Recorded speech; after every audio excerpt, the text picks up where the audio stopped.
Welcome to Confessing the Faith, a theological and devotional walk through the 1689 Baptist Confession of Faith.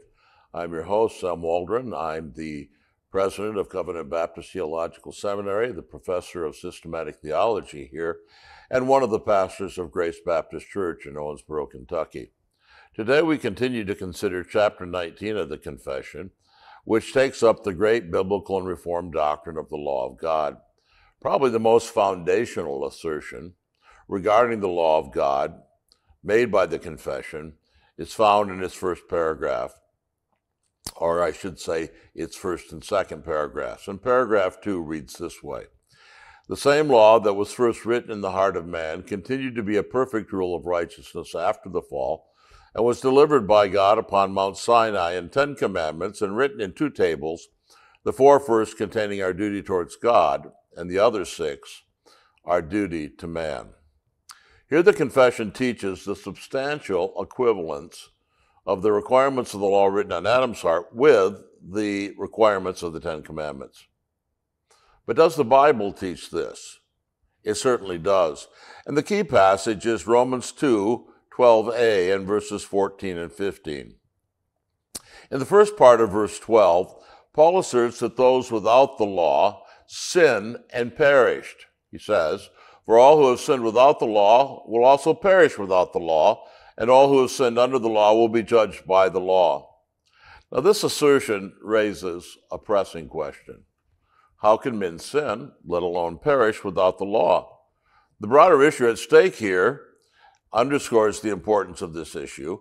The broader issue at stake here in Romans 2 is the justification for God's punishing men who never possess special revelation. How can this be justified? It must be recognized that this question has a certain validity to Paul himself and in Paul's mind. In Romans itself, Paul, in several places, assumes that knowledge of the law is necessary prerequisite for sinning and being punished for sin. Romans 4:15, for instance, says, "For the law brings about wrath, but where there is no law, there also is no violation." And Romans 5:13 says, "For until the law, sin was in the world, but sin is not imputed when there is no law." These passages teach that there is no sin, no violation of the law, and no imputation of sin, and no punishment for sin, except on the supposition of the law of God and men having that law.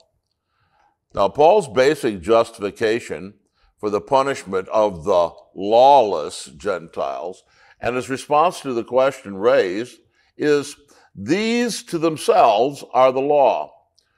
This phrase contains the subject and the predicate of the long sentence contained in Romans 2:14 and 15. This assertion speaks of the reality of their confrontation with the law of God. Though they've not received it as a written revelation, they nonetheless are confronted with it. It speaks of the means of their confrontation with the law of God. The Gentiles are to or for themselves the law. It is theirs by nature, verse 14 says. Written in their hearts, verse 15 says. And so John Murray remarks, "The law of God confronts them and registers itself in their consciousness by reason of what they natively and constitutionally are." Now, the implication of this is obvious. If raw pagans are in possession of the law of God, it can only be because that law was written in the heart of Adam at creation and has been passed down to them by their procreation from him, and has not even been effaced by the fall. It also speaks of the identity of that law with which they are confronted. It's evident from verse 12 that it must be the law of God of which Paul is speaking.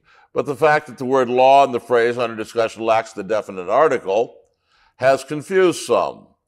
This fact has caused some to speak as if it were only law in some abstract sense, which Paul has in mind, and this is clearly not the case. The term law without the article often refers to the law of God in Romans and is so translated commonly. See Romans 2:13 and 25, Romans 7:25, Romans 13:8 and 10. Further, when Paul says in verse 14 that Gentiles who do not have the law, he does not mean that they are without law in the abstract, because, of course, they had plenty of law. What they lacked was, of course, the written law of God. And finally, verses 14 and 15 plainly state twice that the law with which the Gentiles are confronted was the law of God. Verse 14 states that they did by nature the things of the law. Verse 15 states that the work of the law is written in their hearts. The phrase the law in Romans 2 clearly designates the law of God delivered to Israel on Mount Sinai, specifically the Ten Commandments. The whole context makes this clear, but see especially verses 13 and verses 17 to 29. In fact, throughout Romans, the term law has specific reference to the Ten Commandments. See, again, Romans 7, verses 7 to 13, and Romans 13, 8 to 10.